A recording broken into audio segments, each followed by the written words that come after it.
తమిళ నటుడు కవిన్ బిచ్చగాడు పాత్రలో నటించిన మూవీ బ్లడీ బ్లెగ్గర్ ఈ రోజు రిలీజ్ అయిన ఈ సినిమా ఎలాగుందో మన రివ్యూలోకి వెళ్ళి తెలుసుకుందాం. కథ విషయానికి వస్తే కళ్ళు లేని కబుదిని బాబు, నడవలేని అభాగ్యుని బాబు అని మాయమాటలు చెప్పి డబ్బులు అడుక్కునే ఒక బిచ్చగాడు హీరో కవిన్. వచ్చిన డబ్బులతో లైఫ్ జాలీగా గడిపిస్తుంటాడు.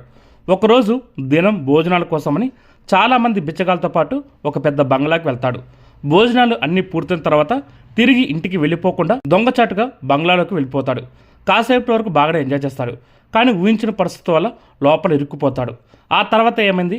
బంగ్లా యజమానులు బిచ్చగాన్ని ఎందుకు చంపాలనుకున్నారు, చివరికి బతికి బయట పడ్డాడా లేదా అనేది ఈ సినిమా స్టోరీ. ఈ సినిమా ఎలా ఉందంటే, సినిమాలలో ఏదైనా పాత్ర చనిపోతే మనం కూడా బాధపడతాం, అది ఎప్పుడు జరిగేదే. కానీ ఒక పాత్ర చనిపోయినప్పుడు కూడా మనకు నవ్వొచ్చిందంటే అది డార్క్ కామెడీ సినిమా అని అర్థం. బ్లడీ బ్లెగ్గర్ సినిమా కూడా అలాంటిదని చెప్పొచ్చు. ఒక పిల్లాన్ని బర్త్డే బంప్స్ పేరుతో మరో 4 పిల్లలు కొట్టి చంపే సీన్తో సినిమా మొదలవుతుంది. కట్ చేస్తే బిచ్చగాన్ని చూపిస్తారు. మాయమాటలు చెప్పి జనాల్ని ఎలా మోసం చేస్తున్నాడు, వచ్చిన డబ్బుతో జాలీగా ఎలా ఎంజాయ్ చేస్తున్నాడని చూపించారు. ఈ బిచ్చగాడు ఒక పెద్ద భవంతులకు వెళ్ళిన తర్వాతే అసలు కథ మొదలవుతుంది. కొన్నాళ్ళ క్రితం చనిపోయిన చంద్రబోస్ అనే స్టార్ హీరోది ఆ బంగ్లా. ఈయనకు కోట్లాస్తి ఉంటుంది.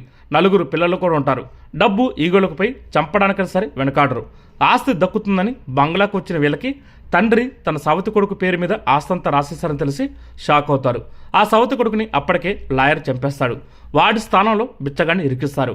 ఆ తర్వాత డబ్బు కోసం ఒకరిని ఒకరు ఎలా చంపుకున్నారన్నదే మిగతా స్టోరీ. రెగ్యులర్ రొటీన్ సినిమాలతో పోలిస్తే ఇదో డిఫరెంట్ కథ అని చెప్పాలి. బిచ్చగాడి చేతిలో డబ్బున్నోళ్ళు కుక్క చావు చావడం అనే కాన్సెప్ట్ వింతగా ఉంటుంది. ఒక్కొక్క పాత్ర తమ తోటి వాళ్ళని దారుణంగా చంపేస్తుంటారు.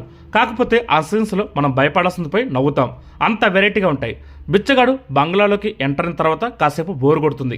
కానీ సెకండ్ హాఫ్ మొదలైన తర్వాత మాత్రం ఊహించిన ట్విస్టులు ఇదెక్కడ మాసరా మామ అనిపిస్తాయి. అలాగే భారీ కాయంతో ఉండే మహిళ, జావెలిన్ త్రో విసిరే భర్త, వీళ్ళకు పుట్టిన పిల్లాడు, ఈ ముగ్గురు ఒక్కొక్క వ్యక్తులను చంపే సీన్స్ ఉంటాయి.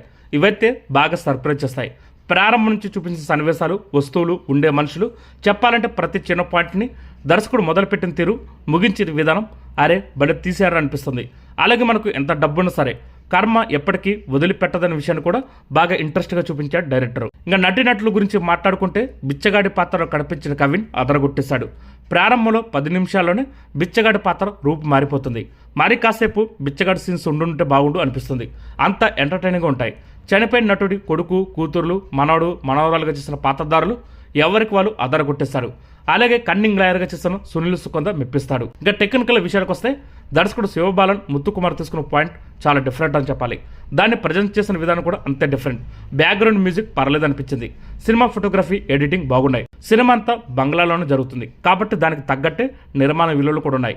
ఫైనల్గా ఈ సినిమా ఎలాగుందంటే, ఇది అందరికీ నచ్చే సినిమా అయితే కాదు. డార్క్ కామెడీ జానర్ నచ్చే వాళ్ళకి మాత్రం బాగా నచ్చుతుంది.